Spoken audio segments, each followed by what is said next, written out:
ओम नमो नारायण। सभी मित्रों को, स्नेहीजनों को, आत्मीजनों को नमस्कार, नमो नारायण। भूत प्रेत पिशाच मैली विद्या के निवारण के लिए एक प्रयोग मैं आपको बता रहा हूँ। ओमकारेश्वर तीर्थ की यात्रा दरमियान एक गोविंदगिरी महात्मा 12 साल से नर्मदा की परिक्रमा अविरत करते आए। वो महात्मा का मुलाकात हुई थी। वो महात्मा ने कुछ प्रयोग मुझे बताए थे। तो आज मैं भूत प्रेत पिशाच मैली विद्या और घर परिवार के सदस्यों पे अकस्मात जो भी विघ्न आते हैं उनके लिए ये प्रयोग अगर आप पूर्ण श्रद्धा से करोगे अवश्य उसका फल मिलेगा। बहुत ही चमत्कारी है।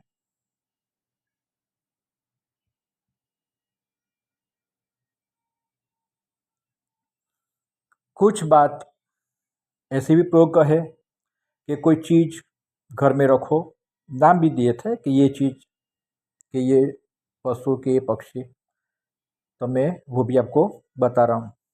वृक्ष के नाम भी बताए थे, औषध के नाम भी बताए थे, मैंने नोट करके रखा है, आपको मैं कहता हूँ।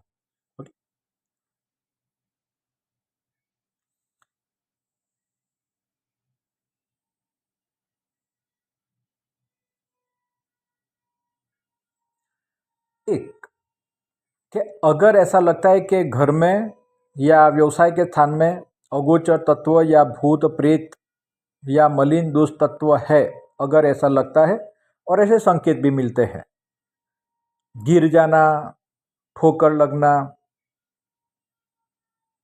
अचानक अकस्मात दुर्गंध आना, मन बेचैन होना,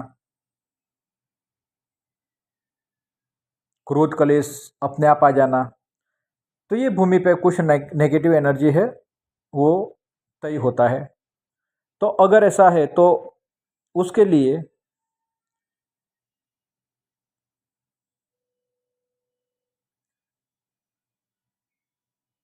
एक काला कुत्ता घर में 24 घंटे के लिए, घर में या व्यवसाय के स्थान पे 24 घंटे के लिए ले आओ, उसको अपने ही घर में दूध पिलाओ और उसको फिर जिस जगह पर से लाए हो वहाँ उसको छोड़ाओ। अदृश्य जगत के जो भी आत्मा, ये कुछ पशु पक्षी के वाइब्रेशन से दूर होते हैं। इसमें ये जो श्वान है ये महत्वपूर्ण है। घर में बड़ी से बड़ी तकलीफ भी अगर जो आने वाली है तो जिसके घरों में श्वान होते हैं उनके घर में बहुत बड़ी तकलीफें बहुत ही छोटी हो जाती है।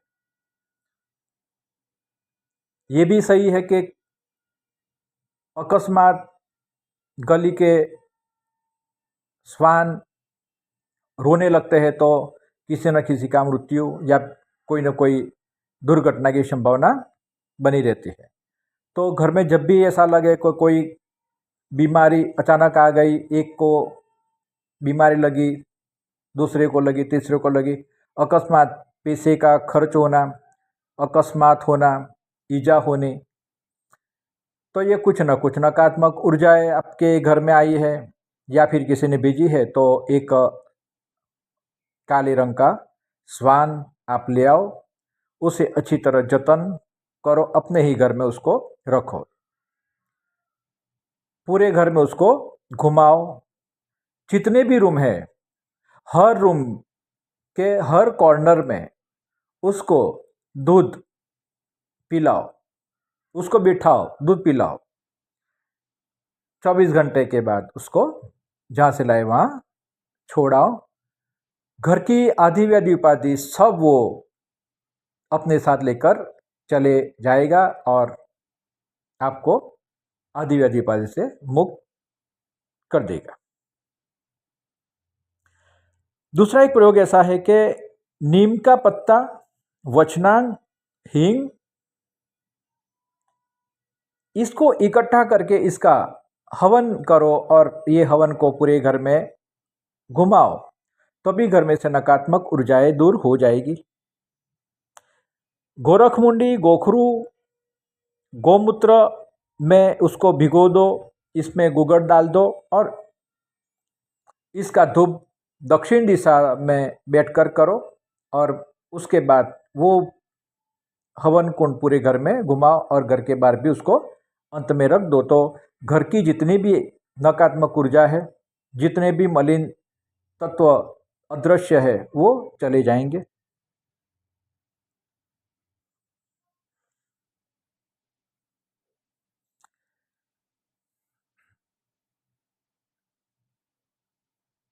शनिवार के दिन सूर्य अस्त होने के बाद कुंभार के घर जाकर 64 मिट्टी के दिए ले आए।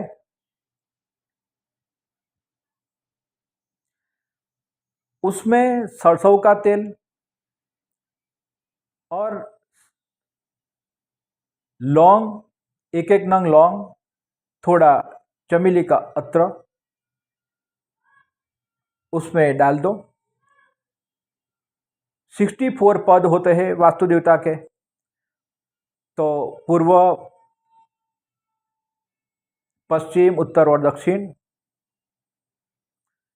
पूर्व में 8, पश्चिम में 8, उत्तर में 8 और दक्षिण में 8, ऐसे 8 8 8 8 64 दिए आप जलाओ।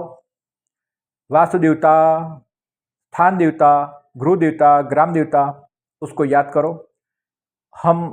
हमें आदि व्याधि उपाधि से आप बचाओ और हमारी तकलीफें दूर करो। ये प्रार्थना आप कर देना। ये प्रयोग 15 दिन में एक बार अवश्य करें। 3-4 महीनों में आपके घर में जितने भी आदि व्याधि उपाधि या फिर कोई बला है वो दूर हो जाएगी।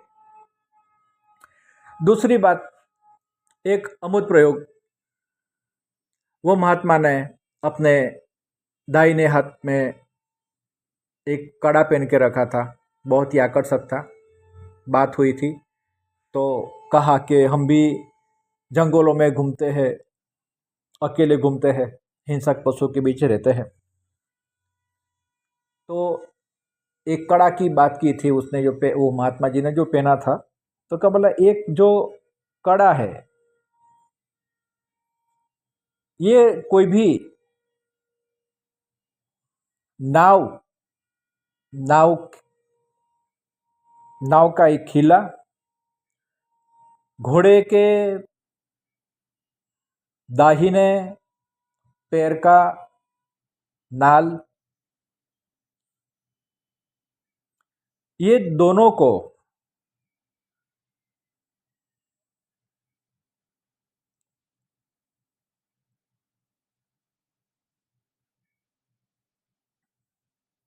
मिक्स करके उसका कड़ा बनाकर भैरव जी के मंत्र, अष्ट भैरव, काल भैरव, बटुक भैरव, असितांग भैरव, रुरु भैरव, कपाल भैरव, कल्पान भैरव, आकाश भैरव, उसका स्मरण करके 108 बार ये अष्ट भैरव का स्मरण करने के बाद धूप दो।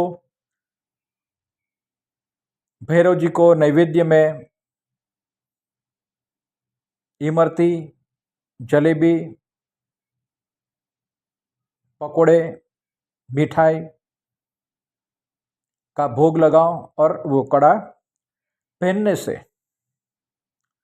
हिंसक पशुओं से, मैली विद्याओं से, भूत प्रेत पिशाच से अपना रक्षण होता रहता है।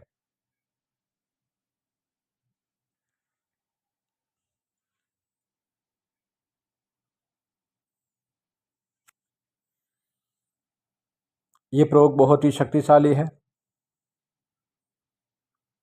आशा करता हूँ कि आप श्रद्धा से प्रयोग करें। आपका भला हो। ओम नमो नारायण, नमो नारायण।